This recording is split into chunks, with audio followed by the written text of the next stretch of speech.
Android and iOS really did pave the way for a new generation of technology. Touchscreens and smartphones that are all-in-one devices, making our lives much easier. They also brought in a new era of gaming. Unfortunately, most of it is bringing in the dreaded microtransactions and games that hinder your play unless you pay exorbitant amounts of money to speed things up. There's been articles that have been calling for the death of console and PC gaming and that mobile's where it's at, making me wonder how much those people were paid to write that and who commissioned those silly articles. Calling for the doom of console and PC gaming is on par with Harold Camping predicting the rapture. It's funny to listen to these people who think they know what they're talking about predict the future just so they can say that they were the first ones to say they called it. But what's the reality of the situation? Well, let's take a look at mobile games compared to what we see on console and PC. Mobile mostly has free-to-play games that bombard you with ads and notifications to try and elicit a response. It's like saying, "Hey, remember me? Yeah, you know. I make you feel good. Come on, play. Spend a little cash, get that building that does absolutely nothing. But it'll make you feel good that you got it by saying good job."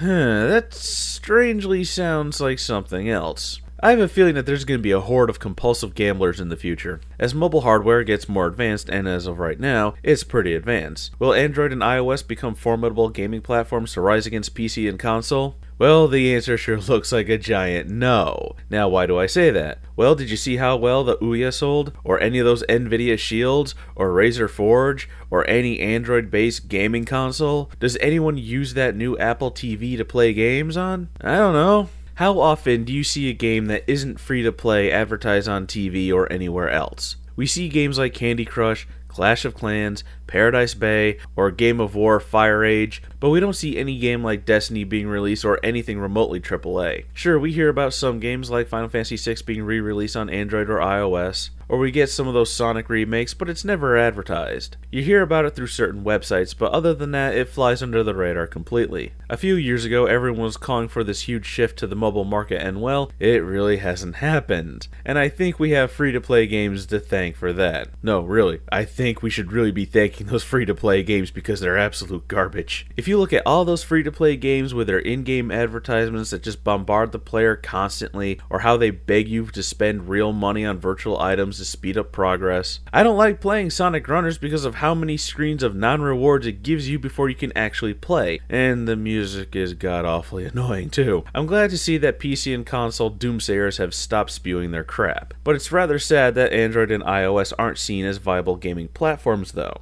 Because they are. There's games like Infinity Blade that run on the Unreal Engine and are iOS and Epic Citadel on Android. They really show the graphic capabilities of mobile devices. There's Bluetooth controllers for mobile devices to allow you to play games without those crappy virtual on-screen controls. I think one of the reasons why we haven't seen much console quality games on Android and iOS is because pirating is very easy, as is hacking free-to-play games to make it so you don't have to pay, especially on Android. I don't know about iOS since my experience with it is not as broad as Android. There's a game called Dead Trigger, and it was a really good zombie first-person shooter, and it was on Android, and it sold for about $5, I think. It very quickly became the most pirated game on Android, to the point the developer made it free to play. And the other possible reason, and as mentioned earlier, is that free-to-play games have salted the ground so nothing will ever grow. It's hard to take mobile gaming seriously when games are filled with microtransactions that beg you to spend real money just to keep playing, or they have very obtrusive ads that you have to watch, then tap a little X to get back to the game. So unfortunately, they're nothing more than little time wasters that we play when we're on public transportation or in waiting rooms or taking a poop. Other reasons include the oversaturation of the same type of game. How many of them are just match 3 of something,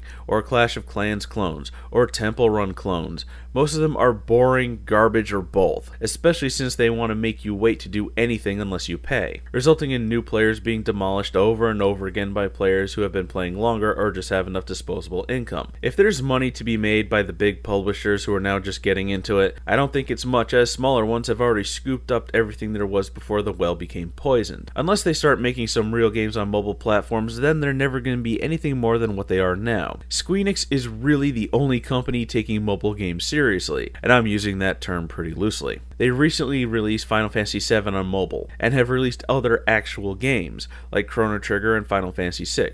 Sure, they're ports, but there's some other games that, while pretty expensive for mobile, are actually full-fledged games. So there's actually a lot of potential for Android and iOS to rise up to the ranks as PlayStation, Xbox, Nintendo, and PC when it comes to gaming. But they're never going to hit that potential because the third parties like EA, Ubisoft, and Activision are publishing bad free-to-play games in conjunction with all the copycat indie developers with their own free-to-play games, destroying that potential. It makes me wonder if this is being done on purpose to keep mobile gaming in the slums of the industry that it currently is in.